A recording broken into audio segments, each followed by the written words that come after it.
Hello and welcome to the Observe Conversations channel. I am VR Sampath, retired IPS, aka Sampath Ramanujan MFA. For more details, click the link below. Please subscribe and click the bell icon. Thank you. Let's get into the topic for the day.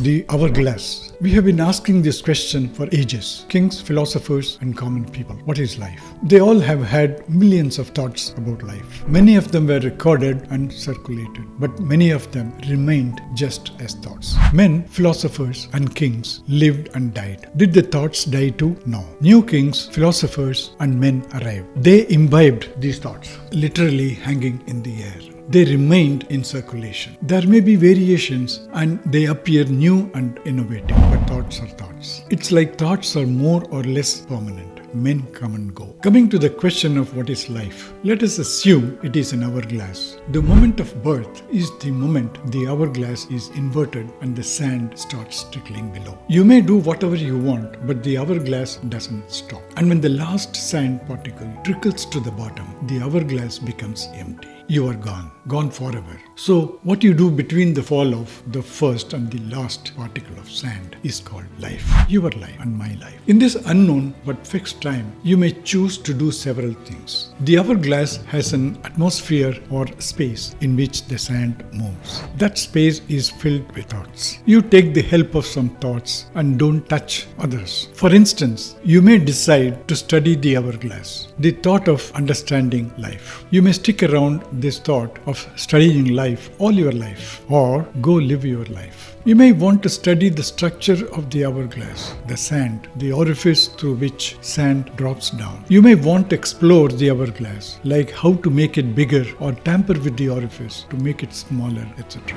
But you notice whatever you do or don't, the hourglass or clock is ominously ticking. It may dawn on you there must be someone who set the clock for you. Then the thought comes to you that by appealing to that person, you may succeed in manipulating the clock. You make requests, appeals, prayers, and petitions, but there is no reply. No one is around. Nevertheless, you keep the thought and move on because the clock is relentless. You move on because you have other things to do. First, you realize you have a body and you feel hunger and thirst. Fortunately, you have sensory perceptions too. The environment may be safe or hostile. You may be assaulted by elements, in which case you need shelter. You may be lying as a child in a snug bed in an hospital, which represents a safe environment provided by the society. The family appears in the form of mother who provides food or milk for your hunger and thirst. Or consider the scenario where your mother disappears soon after giving birth to you, or she throws you into the trash. Or later, as a toddler, you are abandoned by your mother on the road divider on a highway. Or like Mowgli, you are in a jungle surrounded by trees and animals. The animals feed you or feed on you, or you die if there is no one. You don't even know whether the hourglass quickly emptied itself or it was still full when you died. It is difficult to say. But one thing is clear. You need to survive come what may. Thus, that's number one priority. Not examining the shape of the hourglass nor its owner who set it. It's simply survival. Then you realize you are not alone.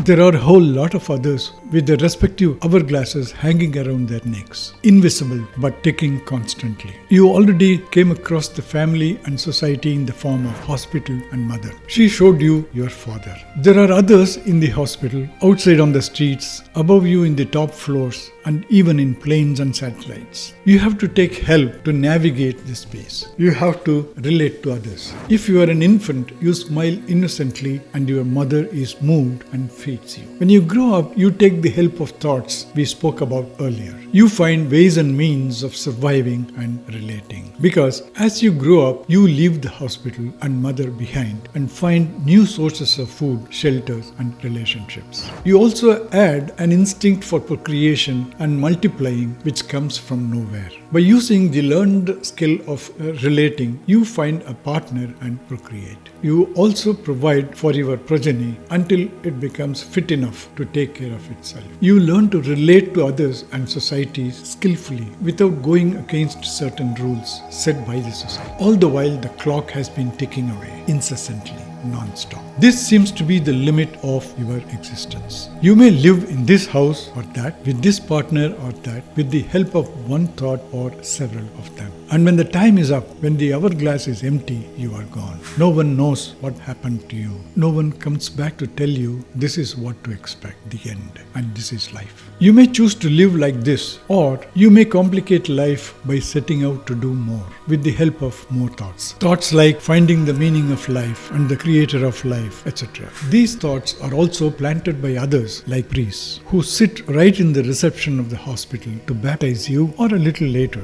Religion enters your life uninvited. These thoughts are not alone or single, not light but heavy and burdensome. We will see how. Thoughts even create life before life or after death. They create other worlds, populate them with beings, and give hope and faith that one day you will be there. Thoughts of creation and creator and meaning of life bring along other thoughts of gods, religions, gurus, priests, and devotion. And later, more concepts like capitalism, communism, democracy, party politics, entertainment, movies, music, money, and much more. You are lost in the heap of thoughts and ideas, forgetting totally the ticking hourglass. You are briefly reminded of it when your body goes sick or is disabled.